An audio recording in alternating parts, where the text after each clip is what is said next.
Hero Dhanush నటిస్తూ దర్శకత్వం వహిస్తున్న చిత్రం ఇడ్లీ కడై. ఈ చిత్రంలో నిత్యా మీనన్ హీరోయిన్ గా నటిస్తోంది. ధనుష్ కు ఇది నటుడిగా 52వ ఫిల్మ్. అలాగే తన డైరెక్ట్ చేస్తున్న 4వ సినిమా ఇదే అవ్వడం విశేషం. ఇటీవల బ్యాంకాక్లో ఈ చిత్ర షూటింగ్ పూర్తయింది. ఈ ఏడాది అక్టోబర్ 1న ప్రపంచవ్యాప్తంగా థియేటర్స్లో విడుదల కానుంది. శ్రీ వేదాక్షర మూవీస్ అధినేత చింతపల్లి రామారావు ఈ చిత్ర తెలుగు థియేట్రికల్ హక్కులను దక్కించుకున్నారు. ప్రతిష్టాత్మకంగా ఈ చిత్రాన్ని విడుదల చేస్తున్నారు. ఇటీవల నిర్మాత చింతపల్లి రామారావు, విజయ్ సేతుపతి నటించిన విడుదల 2 చిత్రాన్ని ఇటీవల తెలుగులో రిలీజ్ చేశారు.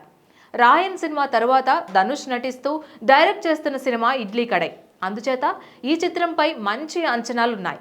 ఇటీవల విడుదలైన ఈ చిత్ర ఫస్ట్ లుక్ కు మంచి స్పందన కూడా లభించింది. ఈ సినిమాలో రాజ్ కిరణ్, అరుణ్ విజయ్, శాలిని పాండే కీలక పాత్రల్లో నటిస్తున్నారు. జీవి ప్రకాష్ కుమార్ ఈ చిత్రానికి సంగీతం అందిస్తున్నారు.